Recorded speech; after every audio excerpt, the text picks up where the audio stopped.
Morning everyone, welcome back to the channel. It's a Thursday. So we didn't film yesterday, we were just doing stuff, working, getting bits and bobs sorted. We got the chaser down to John's place, although he wasn't there, and we changed the alternator. I found, gosh, I'll have to come back with the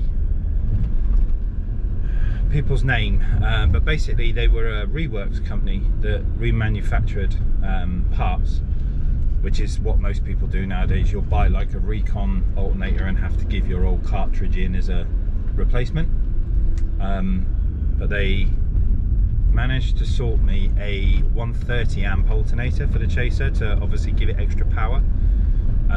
We are running 2 batteries, obviously it's a split charge system. Hear that? No banging, no knocking. So they needed my old Denso part numbers and stuff, which I gave them, and then within 24 hours, sat at my front door was a brand new to me 130 amp alternator for the chaser, which was magic. Great service, really cool. So we popped that on yesterday, and straight away car's charging at like 14.3 volts. Everything's happy again. If I'm completely honest, I'd even go to say that the stereo system actually sounded a bit louder. It was clearly failing over time, but the audio is proper punchy again. It's you know, it's really helped the power consumption of the amplifier, I will say that. So the chaser's fixed, the van is fixed.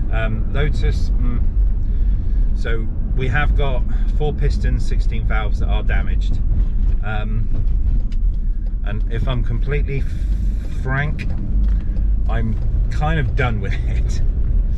I'm a bit annoyed, a bit disheartened.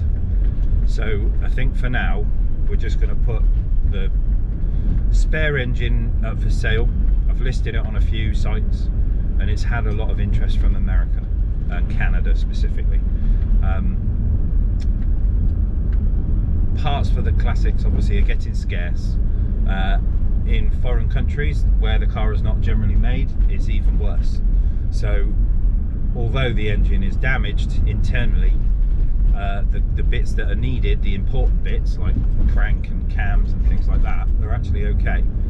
So forged piston set, con rods if you wanted to do it, new valve set, bit of machining, you have a working V8.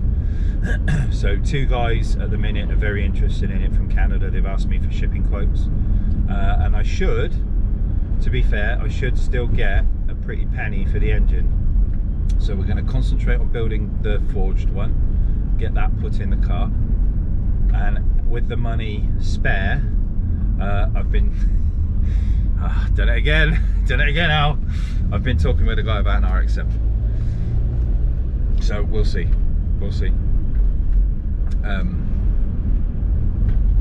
Yeah, it might have to happen.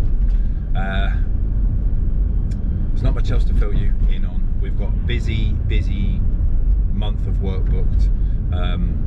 You know, normal customer jobs. The Mercedes is coming back for a rewire. Yeah, we've got loads going on. Get the engine done and start looking towards the show. Gravity is the next one booked. That's at the end of August, so we've got about 60 something days left to get the engine built in. As long as we can get around all the other bits and bobs like work and stuff like that. So I'm gonna get off to work, start the day. See you soon. The last time I checked, we were at 3300 on subscribers, so well done everyone. If you haven't pressed that button, support the channel, give us a like, give us a thumbs up. It does help the algorithm. But yes, 3300, we are already on. Well done everyone, thank you very much. Appreciate it. Hope you're enjoying the content. We try as always. And if not, I'll just set fire to Dan and see how many likes we get. See you in a bit.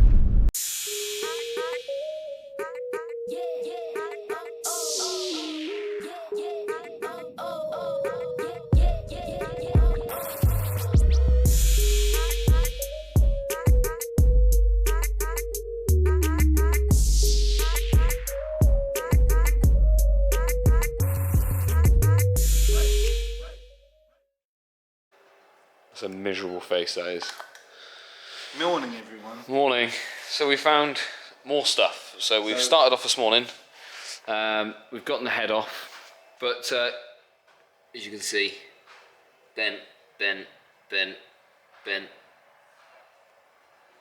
Not quite as bent. Still touched, but not quite as bent. Bent. So 16 valves, 4 pistons. I walked over to it and turned it over by hand, and Alex has obviously gone and got a ratchet to turn it over a little bit easier. And after turning it over, he's found what's actually caused the belt to fail. So if you watch here, watch that bottom belt very carefully. watch for the click. There you go, see the jump? This belt has now gone super slack. You see how it jumped then?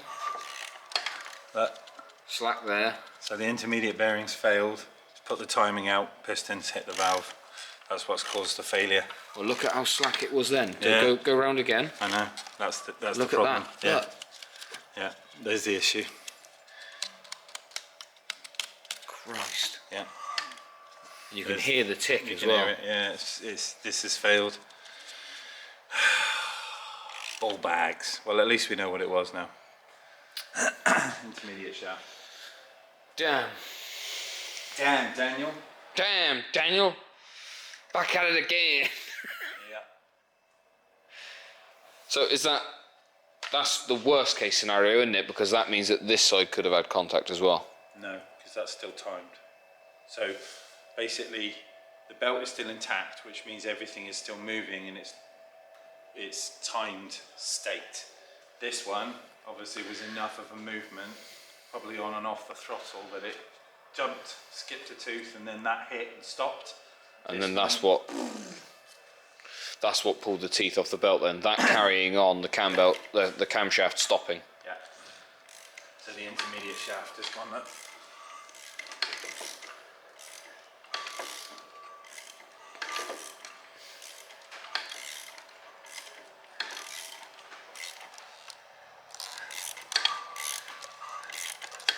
Yeah. Damn. Oh well, there's an answer. Now we've just got a complete engine that's going to go in the for sale pile, unless we strip it and rebuild it. But obviously this is internal chain.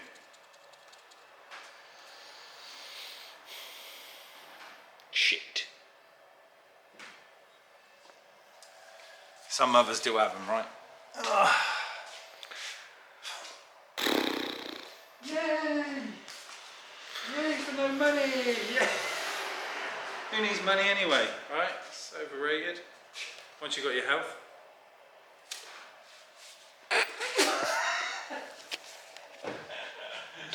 Well, he doubled down on that shit and was like, "Yeah, I got 2 aces, split them. Watch this." Yeah, and then the dealer went 21, bitch. Oh. Right. Well, all jokes aside, that's pretty crap. Right. Right, so first one I've got in this morning is a Ford Focus. It's a 2006 Focus. We did this one recently. We put a Sony head unit in it. So we've got. Did I film Reggie yesterday? Did I? Oh, my bad. But anyway, there is a singled-in Sony head unit in there. I'm just starting to get the rear door off, as we've got no speakers at the back of the car. So we're going to get these taken off, work out what's going on. I think we've got some wiring issues in the doors grommet in here as well. So I'm going to have a look around at that and see what we can find, and then go from there. So we will catch up with you in a bit once he's scratched his head some more. Piss flaps. Morning everyone. Right, first one in today. We have got the Renault Master back in. Vauxhall Movaro, kind of same shit that we put the fascia kit in and all the bits and bobs for the camera. And now we are doing a shark fin, so standard aerial just up inside there. Been removed, and we've put in a shark fin on the roof there. So this one is going to give him decent DAB reception, decent FM reception. So Dan's just running the cable down. It's going to come to the back of the stereo. and then from there power the bad boy up with an amplifier and give us some decent music as opposed to sound effects. Right then dudes, this one's done. So camper ready to go, shark fin fitted, a little bit lower down than the standard aerial. That should give him some better reception. Look at this weather. It's got hot again. Anyway, so we've got V8 on the floor ready to be sold. Hole in this one to be built. Tidying up to happen. It's coming soon. Bye. Morning everyone. Welcome to Friday. All the everyone else just heard was a beep. Morning. Morning. We're not doing lotusy stuff on this table today, but we are doing some tidying up, so hence why all the stuff's out everywhere. So this morning, we've got my brother's Audi back in. I don't know whether you remember seeing this before, but we did a Pioneer 160 on this. It was his own unit, so fascia kit and all that sort of stuff's in. But we've got today, if some of you remember, he had a van before this where he had a kicker twin. Alright, and boot's not open, hang on. Can't remember the name of it. What's the name of it, Al? What? Comp C? Is it Comp C, is it? Yeah, there you go. So we are wiring up this big old beastie today. So we're going to get this fixed down, get the amp in. We're waiting for Jake's partner to come and drop off the amplifier. And we're probably going to hide it maybe in there, maybe not in there. But we're gonna get this started today. We've got to get the cable and all ran, so we'll start off with this. Did have a job cancelled this morning. What was it meant to be? It was a full system in the car, but the guy's got COVID, so he was nice enough to bring us and ask if we wanted him to still come in. I said no. Stay away. Stay away. We don't want to be ill, so he's gonna. Cool. So I'll get cracking on this, and we will see you soon. Bye. Right then. It's been a little while. We haven't done much video in today. I've been tidying up since the Audi has been done. So Jake's Audi is done, but I've been clearing the floor and trying to organise some of the shelving. We've obviously got a couple of new pallets up the top there, and trying to clear some of this space so we've got a bit more working space, so that we can put this away, put that away, get rid of that, floor space, and then go from there. However, Jake's sub and amp is all done. So we've got comp Cs wired up in the back. Amp is on the back of the seat just yonder. Cabling goes down the centre because of the power cable we've got to use is a little bit small, so I've managed to get that all sorted. It has still got the 160 in it, so everything is all working and a little bit more bassy than what it was. He has got a blown speaker on the front somewhere. As I was sort of turning the amp on and stuff, yeah, it's making some noises. The Skoda that Alex has been doing, don't know whether he videoed this to start off with, not 100% sure. However, this thing has had all the beeps and bongs. Hang on, let me turn the radio down. Hang on, this thing's brand spanking new, so I'm trying to work out whether that one. There we go. And the air control. Oh, I'm not going to worry about that. This thing's been having a Kicker HS10. It is brand spanking new, so it's a bit of a sort of look into and how to find. However, the radio itself is up at the top of this glove box. It's a little bit more complex to get into. However, the sub is under the back seat just here. You can just see the edge of him there. This is all warranty safe as well. Being a brand new car, we want to try and keep it as warranty safe as possible. So Alex has informed me that it is no solder and no cuts.